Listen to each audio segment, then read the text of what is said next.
Queridos irmãos e irmãs, graça e paz. É uma alegria imensa ter você aqui conosco mais uma vez. Você está chegando pela primeira vez, seja bem-vindo, bem-vinda.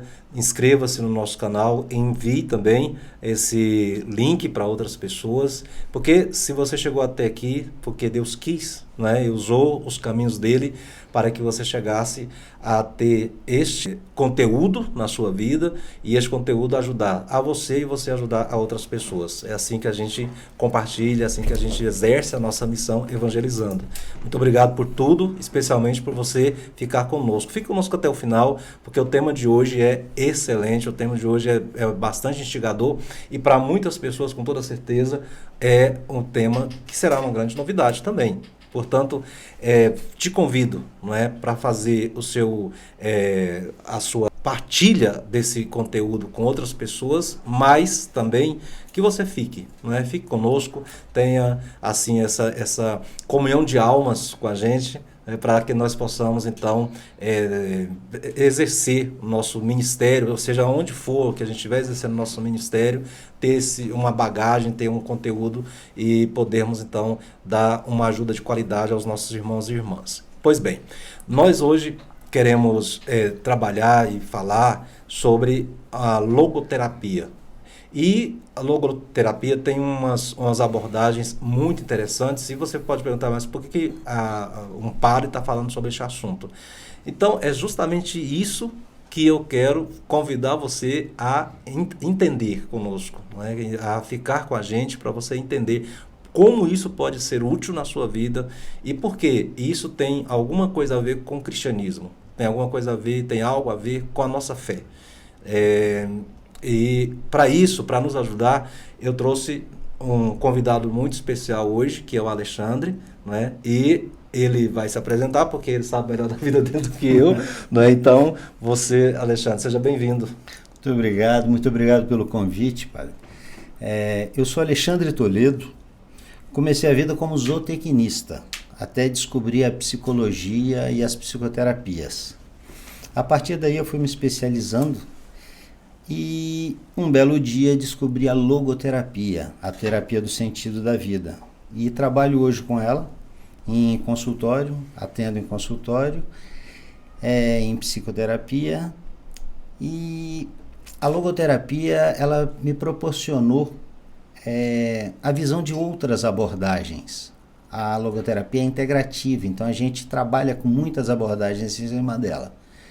Hoje, então, em consultório e pelo Instagram, gravando alguns vídeos no @Alexandre Toledo Terapeuta.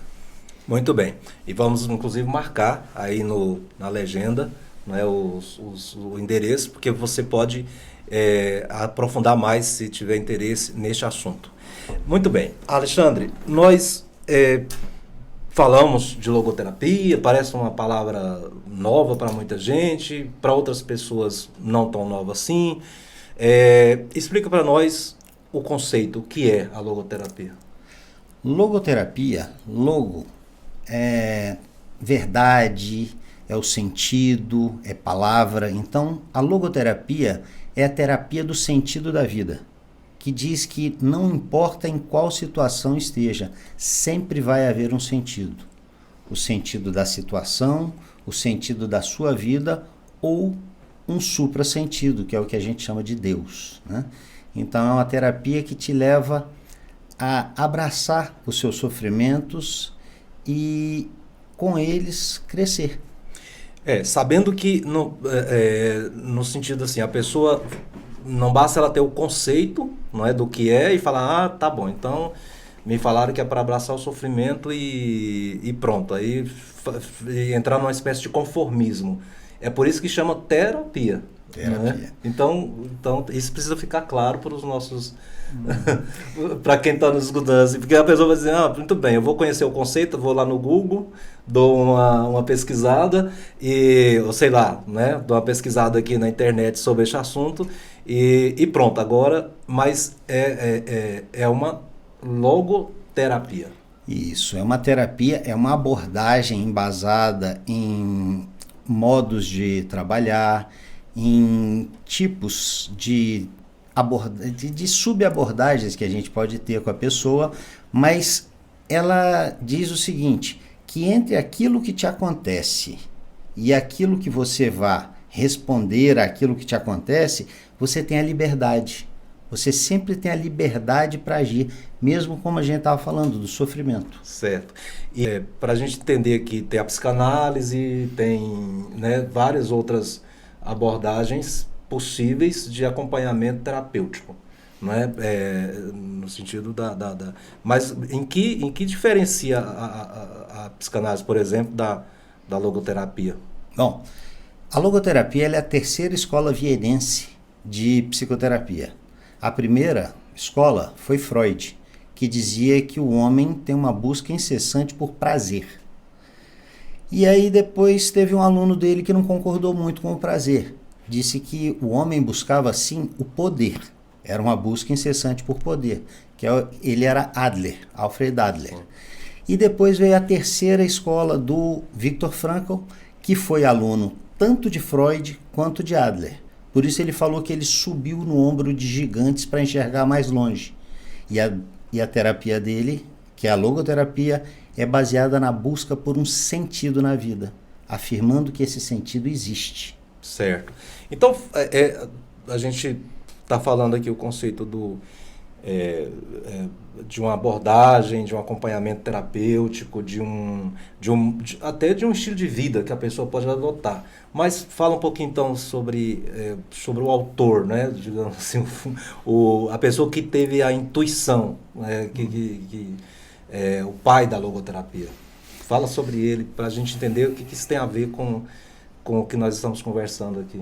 Isso é muito bom, porque para entender a logoterapia, a gente tem que conhecer a vida de Frankl mesmo. Porque se misturam a vida dele com a abordagem que ele criou. Ele é um judeu de Viena que durante a Primeira Guerra era criança, teve que mendigar, teve que roubar para poder não morrer de fome. Já na Segunda Guerra, ele foi prisioneiro de 4 campos de concentração. E nesse campo de concentração, ele pôde aplicar, ele pôde vivenciar aquela abordagem que ele já havia criado. Aos 21 anos, ele já era formado em medicina, ele se especializou em neuropsiquiatria e depois ele fez filosofia.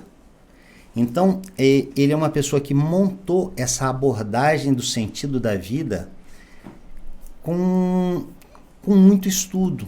Ele é a primeira pessoa, aliás, é a única, é o único não psicanalista que tem um artigo publicado na Revista Internacional de Psicanálise criada por Freud. Uhum. Até hoje ninguém mais conseguiu. Uhum. Então, ele aos 16 anos, ele já começou a falar sobre o sentido da vida. Sim. O ensino médio, né? Aos 9 anos, ele se atentou para isso. Uhum. Quando um professor dele, o senhor Fritz, perguntou, numa aula, estava falando, olha, o ser humano nada mais é que um processo físico de combustão e oxidação. E ele, aos 9 anos, se levantou e perguntou, professor Fritz, com todo respeito, mas se nós somos só um processo físico-químico, qual o sentido da vida? Aos 9 anos. Uhum. E desde então ele foi desenvolvendo essa abordagem chamada logoterapia. Uhum. E quando foi preso em campo de concentração, ficou durante 4 anos em 4 campos de concentração diferentes. Foi de 1942 a 1945. 1945, 42, 43, 44 e 45 inclusive. Que foi quando acabou a Segunda Guerra Mundial e aqueles que sobreviveram dos campos de concentração foram libertos, os poucos que sobreviveram, né? Que inclusive ele perdeu a família dele toda nessa época, né? Praticamente toda, ficou com uma irmã viva, né? Quando ele volta para Viena, tudo que era a vida dele, que ele que havia construído, né? Médico, conceituado, etc. Atendia, né, pacientes na área de psiquiatria, tudo que ele havia construído não existia mais. Não existia mais, nem a esposa, não tinha mais a esposa, nem o pai, nem a mãe, nem um dos irmãos. Quer dizer, uma pessoa que experimentou na própria pele o esmagamento, né, assim que a gente fala, assim, foi triturado, né, no sofrimento, assim, né. E o Viktor Frankl, ele tem assim, algo que eu acho bastante interessante na vida, que o pessoal que conviveu com ele morreu em 1997, né, 97. Então, o pessoal que conviveu com ele fala dele como uma pessoa sempre alto astral, tinha um humor sarcástico, etc. Quer dizer, é um homem que não se deixou derrotar, porque o campo de concentração é um inferno na Terra, né? Imagina passar por 4, por todas as privações e tudo aquilo, né? Então, fala-se, observando os prisioneiros do campo de concentração também, ele percebeu que aquelas pessoas que tinham algo para fazer, um sentido, né, que deram algum sentido, que tinham algo a que se apegar, essas pessoas elas sobreviviam mais, né? Inclusive elas não se jogavam, porque muitos prisioneiros de campo de concentração se jogavam na cerca de arame para morrerem, né? De arame farpado, se jogavam, se lançavam ali numa loucura de suicídio, né, tudo. E ele descobriu que aquelas pessoas que não tinham mais esperança nenhuma eram as que mais se deixavam derrotar. As que tinham algum sentido que tinha justamente o sentido da vida. Se a gente for pensar, é o que dá luz para a pessoa continuar viva, né? É interessante o senhor ter falado sobre esse fio elétrico. O campo de concentração era tão cruel que eles já deixavam um fio elétrico de alta tensão no meio do campo para facilitar a vida de quem quisesse se suicidar. Era só ir até lá, segurar no fio e morrer. E aí no primeiro dia de campo de concentração ele pegou na própria mão e fez um pacto consigo mesmo. Não me atirarei no fio, não importa o que aconteça. E aí ele foi aplicando o que ele apregou na logoterapia, sim, do autodistanciamento e bom humor. Ele tinha um companheiro lá dentro, um outro prisioneiro, que mesmo em face de qualquer coisa, o pior que pudesse acontecer, eles tinham um pacto de contar todo dia uma piada um para o outro. Olha! Para que isso mantivesse o humor alto, para que isso os fizesse continuar sendo humanos. Porque aquilo lá desumanizava as pessoas. As pessoas perdiam tudo, até os cabelos. Perdiam a roupa, perdiam os calçados, perdiam tudo. Mas não conseguiam retirar dele a dignidade de ser humano. Pois é. Em momento algum, ele se entregava àquilo que estavam fazendo para ele. Um filme que pode ajudar bastante é A Vida é Bela, não é? Nessa parte do humor, né? É um filme lindo que fala sobre campos de concentração e tudo, doído, mas que aborda isso que você falou, né? Que acaba que a pessoa vai se azedando com o sofrimento, mas isso também é por causa do sentido que a pessoa dá, não só para a vida, mas o sentido que a pessoa dá para o próprio sofrimento. Como ela lê, como ela enxerga o sofrimento. E como é que a logoterapia enxerga o sofrimento? A logoterapia enxerga o sofrimento como possibilidade de tornar-se quem você deve ser. Porque nós temos o nosso ser e o nosso dever ser. E o sofrimento faz com que a gente possa atualizar esse dever ser, desde que seja com responsabilidade. Que a gente fala em ato e potência, né? O que você Exato. o que você é aí e o que você pode ser se você se trabalhar, não é? Aquilo que você é em potência, como uma semente, né? Isso. Ela está em ato, mas em potência é uma árvore. E é isso que você está dizendo em ser e dever ser, né? Traduzindo aqui para o pessoal. Isso. E esse sofrimento... Você é filósofo, né? Aí você fala... Não, é porque é tão bonito que a gente vai se animando, sabe? Mas tá certo, é isso mesmo. A gente vai animando. Mas sempre a gente pode ter exemplos da vida de Frankl. Sim. Um dia no campo de concentração, colegas dele falaram, olha, se eu não tiver nada a ganhar lá fora do campo de concentração, lá fora, de nada adianta esse sofrimento. E ele falou, não é isso. Se esse sofrimento não tiver sentido, de nada me adianta sair daqui. Então o sofrimento tem que ter sentido, tem que ter um para quê. Sim. Por isso o ser humano sempre procura, para que ele encontre o sentido da vida, ele procura alguém que possa valer a pena viver por essa pessoa, um trabalho a realizar e um Deus a quem servir. Você só encontra completamente o sentido da vida se você tem esses 3 pontos. Repete aí. Alguém por quem vale a pena viver, Certo. um trabalho a realizar e um Deus a quem servir. Certo. E aí que tá.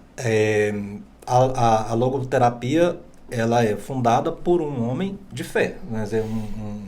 Vamos usar aqui a palavra, um homem crente em Deus. Não é?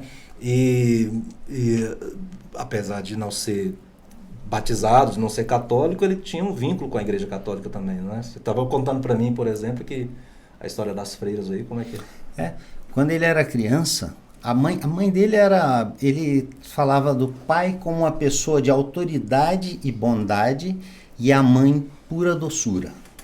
Certo. Então a mãe dele deixava que ele atravessasse a rua todos os dias para frequentar uma casa de freiras onde eles eram alimentados. Isso lá em Viena, na Áustria. Em Viena, ele criança. Certo. E ele podia frequentar a casa dessas freiras, ele se alimentava e acabava sendo catequizado um pouco. Convivendo ali, né? Tanto é que a esposa dele, a segunda esposa dele, era católica. A Ellen. A Ellen era católica.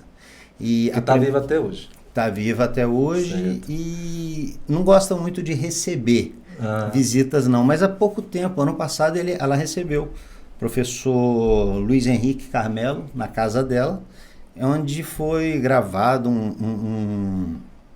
parte de um filme. Ela que escreveu todos os livros dele. Sim. Ela que manuscreveu todos os livros dele. Isso. Só para a gente pegar a linha do tempo aqui, isso ele já, depois de sair, essa Ellen aí já é a segunda esposa, depois que ele ficou viúvo. Não é? Agora, a gente estava falando sobre isso. Né? O sofrimento, então, ele tem igual você falou, entre o ser e o dever ser, não é? O que é em ato e o que é em potência, e para chegar no que você é em potência, no que você deve ser, esse processo é feito através do sofrimento? Só através do sofrimento? Não, como é que é? não. Existem fatores. O Frankl chama de tríade trágica positiva. Certo? Por que positiva? Porque ela está presente em todos os seres humanos. Sim. Não existe um ser humano que nunca tenha errado, por isso não sinta culpa. Não existe um ser humano que nunca tenha sofrido.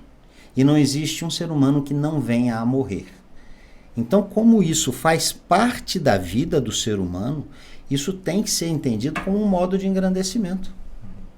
Então, a culpa, ela pode e deve ser elaborada para chegar a um arrependimento e, por último, um pedido de perdão, que é perfeitamente explicado dentro de uma confissão. Sim. A confissão se obtém o perdão do próprio Deus por meio de um sacerdote, não é isso? Isso. Deixa se eu estiver falando besteira aqui, certo? O sofrimento ele é extremamente bem representado dentro da Igreja Católica. Sim. Agora, para ajudar a gente, inclusive, tinha separado aqui Romanos, capítulo 5, porque está escrito assim, Romanos 5, versículo 3, diz assim: e não só isso, pois nos gloriamos também de nossas tribulações. Em algumas traduções diz, nos gloriamos de nossos sofrimentos, sabendo que a tribulação, sofrimento, gera a perseverança leva a uma virtude comprovada, e a virtude comprovada desabrocha em esperança. É isso.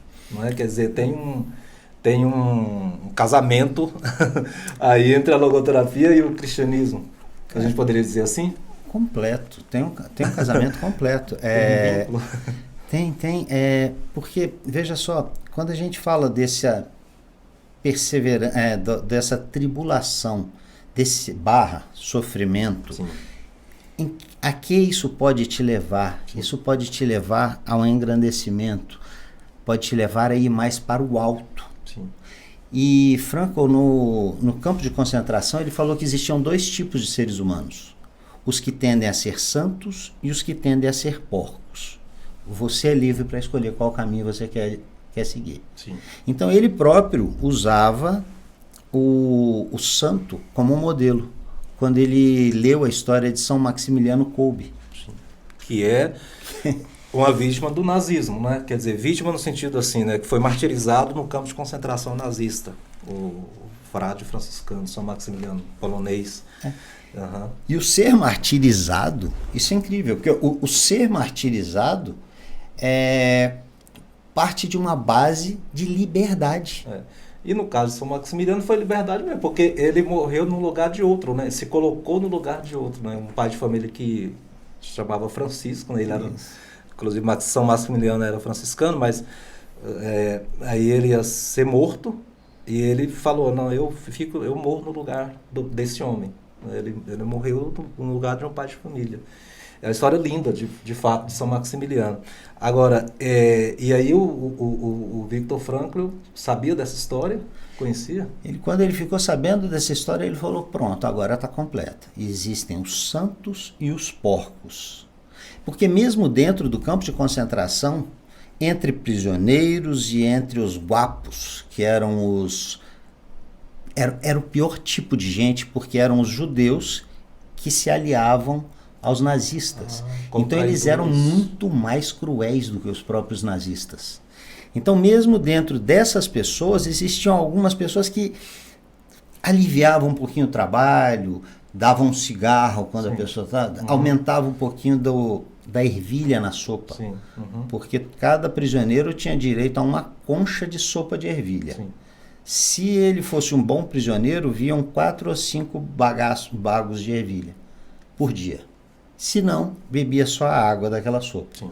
Então, mesmo junto dessas pessoas, desses guapos, dos prisioneiros, existiam aqueles que podiam ser porcos como os guapos, mas santos como aqueles que ajudavam no trabalho do outro e tentavam transcender, ajudar o próximo. Um pequeno gesto de misericórdia, né? Já despertava no próprio Viktor Frankl uma esperança em relação à salvação daquela pessoa, né? Por pior que ela fosse. Porque, pela definição da logoterapia, o homem é um ser livre, responsável, autotranscendente, que vive em busca da autorrealização. Entendi. A autorrealização é o sentido da vida. A autorrealização não é só o sentido. O sentido quer dizer, é o percurso, né? A autorrealização é a chegada, seria isso. É mais ou menos que a chegada. Se você não der conta de chegar a esse ponto final, pelo menos você foi o máximo que você deu conta. Sim. Então a autorrealização é o autoaprimoramento. É hoje eu tentar ser melhor do que ontem. Entendi. E amanhã tentar ser melhor do que hoje. Entendi. Agora, para a gente encerrar, quando a gente escolheu esse tema, aqui vem uma leitura, como é que a gente pode fazer um link, né, entre a logoterapia e você também. De repente você está precisando encaminhar uma pessoa para um psicólogo, fazer uma terapia. Então, eu sempre peço à pessoa para procurar um terapeuta que tenha os mesmos valores que você, não é? Não que o outro não tenha valores, mas não tem os mesmos valores. E muitas vezes, dependendo da abordagem, faz com que a pessoa fique mais confusa ainda. E eu sempre vi na logoterapia, desde a primeira vez que eu tive contato com o Viktor Frankl, com a leitura e tal, que ela é uma terapia ascendente, né? Eu leio assim, ascendente. Diferente de Freud, que manda você ir lá no subconsciente, ou seja, lá embaixo, descendente, não é? Você tem que olhar para trás, você tem que fazer uma leitura, vai lá, porque você está assim, está no seu subconsciente, ou então tudo é prazer, não é? Tudo se resume na libido, não sei nem o que. Aí você, mas... E o Viktor Frankl vem com esse não é? Com esse afastamento, com essa possibilidade de que a pessoa ela possa ser tratada numa terapia com uma abordagem que se pareça muito com aquilo que Nosso Senhor Jesus Cristo trouxe para nós. Não é? Que ele, ao assumir o sofrimento, ele abraçou, ele fala assim, se o grão de trigo não morre, ele só continua um grão de trigo, mas se morre, não é, ele produz muito fruto. Isso é o quê?